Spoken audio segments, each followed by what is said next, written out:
Kapag sinabing diabetes, maraming tao ang agad natatakot. Pero ang totoo, malaking bahagi ng kontrol ay nasa araw-araw na pagkain. Hindi kailangang mamahalin, hindi kailangang imported. Maraming gulay sa palengke na tahimik lang pero malaki ang tulong sa blood sugar. Ngayon, pag-uusapan natin ang 3 gulay na mabuti para sa diabetes at kung paano sila makakatulong sa totoong buhay, hindi lang sa teorya. Unahin natin ang ampalaya. Oo, mapait. At dahil doon maraming umiiwas. Pero sa likod ng pait na iyon, nandoon ang isang napakalakas na benepisyo. Ang ampalaya ay may natural compound na tumutulong pababain ang blood sugar. Hindi ito instant pero consistent. Kapag regular na kinakain, unti-unting nagiging mas stable ang glucose level sa dugo. Nakakatulong din ito sa insulin sensitivity. Ibig sabihin, mas natutulungan ito ang katawan na gamitin ang asukal sa halip na manatili ito sa dugo. Hindi kailangan ng sobra. Hindi rin kailangang araw-araw. Isang maliit na serving, 2 o 3 beses sa isang linggo, sapat na. Mas mahalaga ang consistency kaysa dami.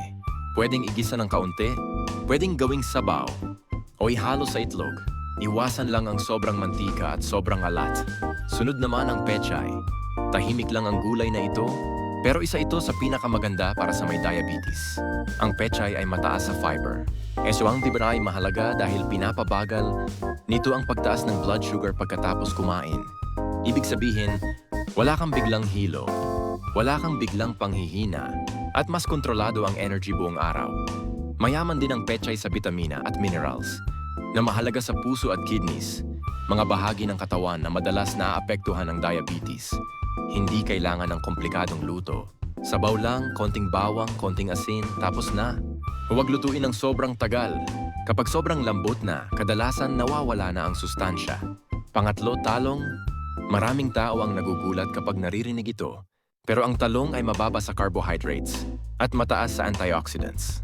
May taglay itong sangkap na tumutulong protektahan ang blood vessels. Mahalaga ito dahil ang diabetes ay direktang nakakaapekto sa ugat at puso. Nakakatulong din ang talong na magbigay ng pakiramdam ng busog. Kapag busog ka, mas kaunti ang kain. Kapag mas kaunti ang kain, mas kontrolado ang blood sugar. Mas mainam ang talong kapag inihaw, nilaga o pinasingawan. Iwasan ang prito, lalo na kung maraming mantika. Ngayon, tandaan ito, walang isang gulay ang makakapagpagaling ng diabetes.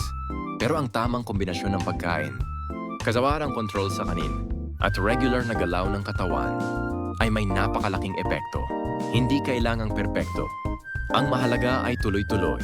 Kung may diabetes ka o may mahal ka sa buhay na meron nito, simulan mo sa maliit na hakbang, ampalaya, pechay, talong, 3 gulay, 3 simpleng pagbabago, isang malaking tulong para sa mas maayos na bukas.